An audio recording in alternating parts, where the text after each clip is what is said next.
turtii ati astuu keessatti dabarsitee akkam ture akkamitti kan itti dabarsite waggaa arfan kan?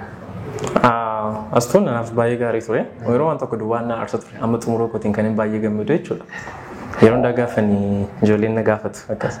Injiinaringii barataa iskuulii kam jirta? Injiinaringii miti nyaa. Appilaayidii naan jedhu. Na aarsa fiiziksii nyaa. Okay, appilaayidii jechuudha naan jedhu. An fiiziksii tiyoortikaal fiiziksiin jaalladha malee appilaayid fiiziksiin jaalladhu. Jalqaba gaafan galu garaagarummaa fiiziksiitiif appilaayid fiiziksii sirriitti hin beekun ture. Nama astuu keessatti kan jibbaa ture kana duwwaadha. Kanarraa kan hafe Waaqaaf galata sirriitti natti toleera. Tole egaa ati akka namoota kaanii miti digirii lamaan kan itti eebbifamte dhaabbata kana keessaati. Isa duwwaa yoo osoo hin taane seenaa dhagaamee hin beekne digirii lamaan eebbifamuu duwwaa osoo hin taane gosa barnootaa hundumaa jalqabamaatti eeppilaasidha kan itti fidde. Wanti kun akkamitti kana hundumaa fiduu dandeesse? Otuu gaaffii kee isiin deebisanii wanta waan clarified gochuu barbaada waan namoonni baay'een dogoggoran. Inni digirii lama miti kan hin baradhe. Digirii tokkodha. Meejarii kootu lamadha. Akkas jechuun koorsii warra maatii silaa fudhachuu qaban hunda isaa miti kan hin fudhadhe. Applied Physicsii main meejarii kooti kan hin gale Departmentii Applied Physiksiiti. Irraa garuu koorsii 12dha kan hin maatii irraa fudhadhe. Akkas jechuun namni meejarii maatii tokko maatii beeka jechuudhaaf koorsii inni fudhate qofan fudhadhe malee isaa waan guutummaa isaa warri digirii fiiziksii fudhachuudhaaf waan ga'u miti. Achirraa kaana. Isa lammaffaa immoo waan hundaa dura waaqayyoon galateeffachuu barbaada. Fakkeenyaaf theoretical physicist ta'uu barbaada. Akka theoretical physicistiitti nuyi fundamental realityidhaa fi basic mechanism university kan nuyi qayyaban. Yeroon akkas jedhu waan waaqayyoomee qayyabannaan wanta waaqayyoo hin uumne miti kan nuyi qayyaban ofii keenya uumuu sababii hin dandeenyeef.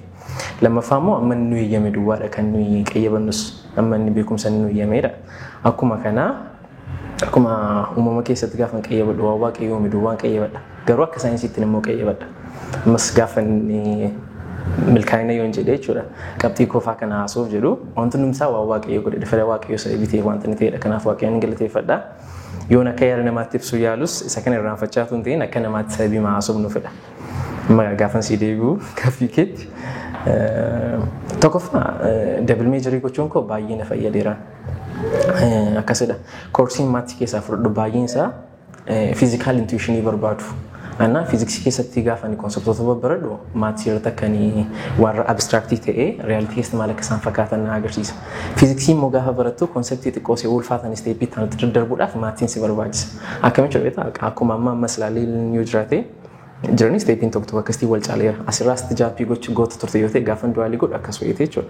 Gaappii gidduu naa ta'e isteeppiin haadha dhiphise. Inni baay'ee na fayyadeera. Kana alammoo inni nama hundumaa gorsuu barbaadu ofii kootiifis akka milkaa'ina kootii tokkotti kan ilaalu anaaf barumsi nan jaalladhaan. Jechuun paashinii kooti. Qabxiidhaa fedhee yookiin immoo akkas kanan ittiin argadhaa maal jedheetu hin ta'in fiiziksiin natti tola baqa. Gaafan konseptii wayii dubbisee hubadhu na gammachiisa. Naa yeroo hundaa gaan koorsii tokko fudhu kan model algebraa yoo ta'e namni model algebraa barate tokko maal baruu qaba asa jedhu yaadan. Maleessa qormaata qabxii fideera miti. Inni immoo qabxii caalaa xinnoo istaandaardii isaa olaanaadha. Yeroo hundaa sanaaf gaafa deemtu gaariidha. Deebi'ee immoo akka kamisiin jedha wanta xinnoon akka gufuus taanifaadhaafis gaariidha. Innaa walumaa galaa waaqa gaditti jaaladhee barachuun koo shoronaa qaba. Akka yaada kee irraa hubadhu kanatti barumsa sana gatii jaallattee barattuufidha kan itti akkas qabxii fiduu dandeessu jechuudha. Maaliifi akka tema haasaa turte kanatti baay'ee of laatteeti kan itti wanta sana dubbisaa turte. Caalaatti qabxii caalaa immoo dandeettii wanta sana of keessatti guddisuu jetteeti. Gaariidha.